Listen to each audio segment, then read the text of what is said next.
each other, and again, love means many things, whether any of it is physical, nobody truly knows. There's Lorena Hickok, AP reporter. The letters between them are very intimate.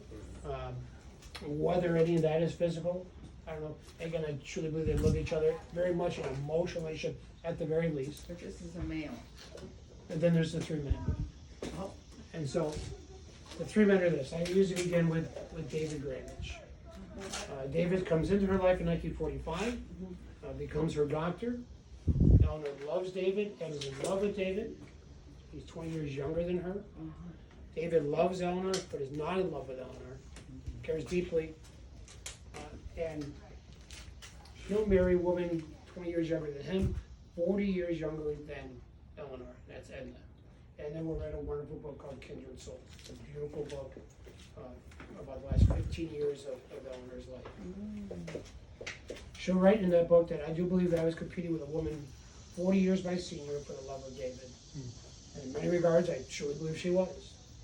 When they got engaged, they were both scared to death to tell her. And when they do, you could actually see the hurt on her face.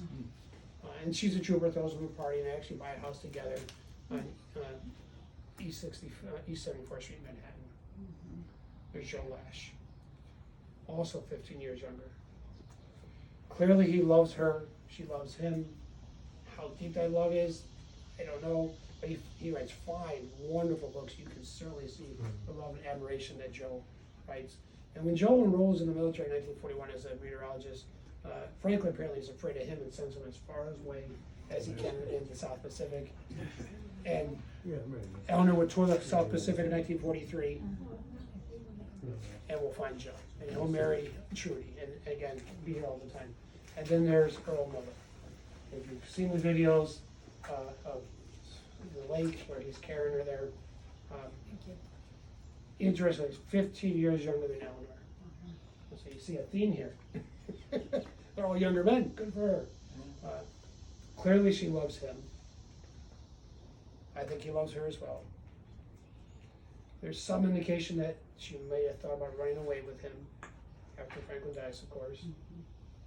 Some of the boys say that they've heard their mother say that he does ask for her hand in marriage, and she responds, I don't know. I said, Mrs. Earl Miller doesn't really have the ring that Mrs. Franklin D. Roosevelt has. But I don't think she's ever going to get married out of respect of her husband. Again, Elliot will write that there was something going on between my mother and Earl, and whether it is or isn't, I always say, I hope she's having a good time. He's very despondent when Eleanor dies in 1962. His daughter still has all the letters, still won't give them to us. He takes up drinking and is never really the man that he was before that. All these men and women are supplying, at the very least, an emotional intimacy that every person is craving that either Franklin cannot or will not provide. Franklin's got other men and women in his life doing the same thing. The kids do say between 41 and 45 that mom and dad could have been Hyde Park together and may in fact never see each other. Now, I don't think it's quite that bad. I've seen enough video and pictures of them here all the time, holding hands, kissing, smiling, enjoying each other's company. Do I think Eleanor and Franklin love each other? I do. Is she hurt deeply by the affair? She is. And she won't forget. She won't forget. She's not lenient at him for any more than a lot of times politics, in many regards. Is there a book with this sort of information? I just made it all up, man.